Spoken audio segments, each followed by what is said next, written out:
Sir अगे जाओ ना सारे को अगे जाओ नाल नाल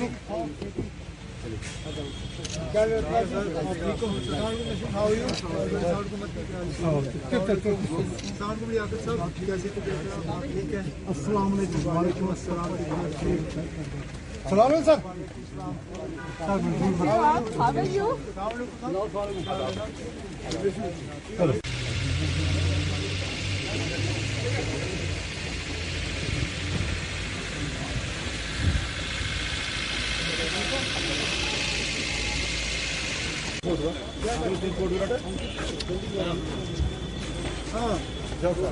राहुल हमारा एक नहायत ही सीनियर साथी जो सरपंच भी रहा है 3 बार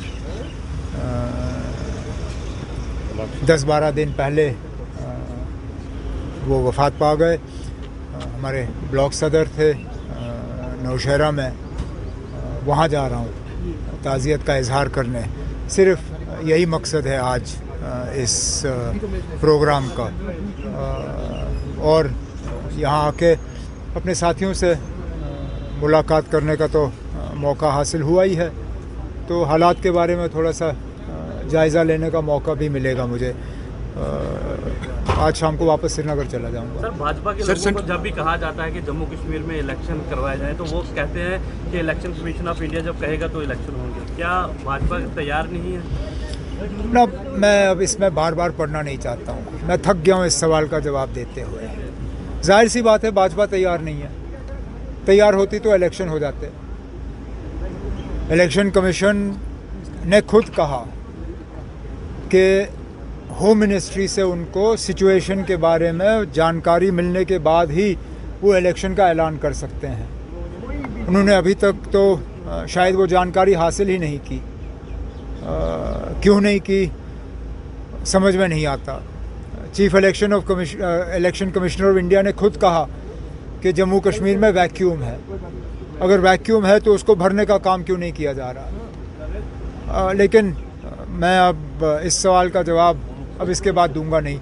इलेक्शन होंगे तो होंगे, नहीं होंगे तो कोई नहीं ना। सर 2024 को लेके फारूक साहब जिस तरह मरकज़ की कुछ जमातों से मुलाकात हो रही है, क्या मान के सकते हैं मरकज़ की तरह जम्मू कश्मीर के अंदर भी अलायंस में नेशनल कॉन्फ्रेंस इलेक्शन लड़ेगी? अब आपको क्या है अलायंस से, नहीं समझ में नहीं आता ना। अब इलेक्शन कहीं है नहीं, ब्यूगल कहीं बजा नहीं है, और हर बार यही सवाल उठता है अलायंस अलायंस अलायंस। ना, इलेक्शन का ब्यूगल बजने दीजिए, उसके बाद बैठ के हम मशवरा करेंगे।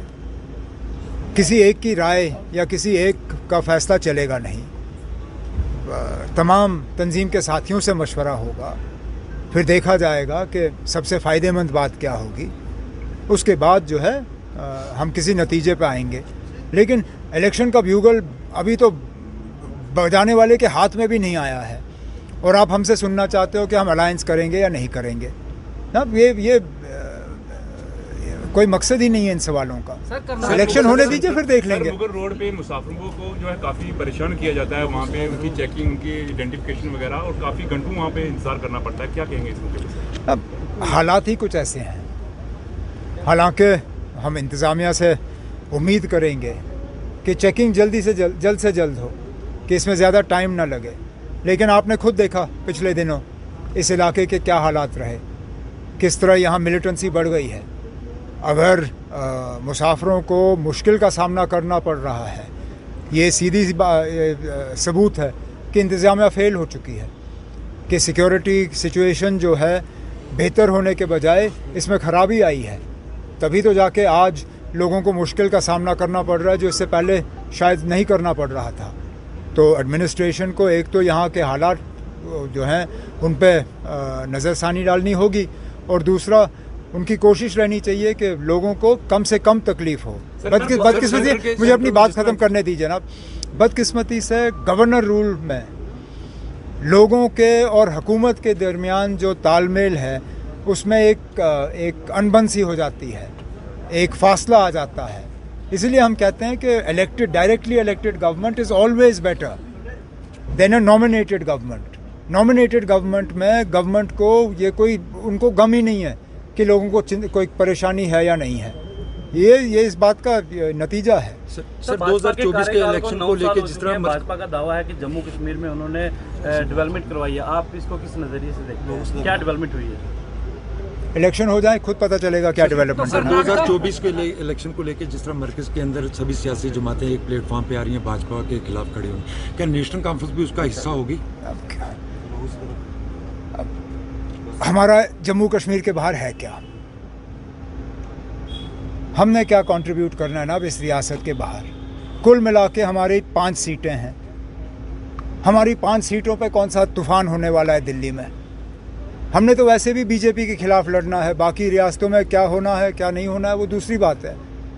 मैं वैसे भी मतलब वो ठीक है, आगे जाके क्या मजबूरी बनती है वो दूसरी बात है, लेकिन मुझे कोई इन अलायंसों के से नेशनल कॉन्फ्रेंस को फ़ायदा या जम्मू कश्मीर को कोई फ़ायदा नज़र नहीं आया। और मैं बार बार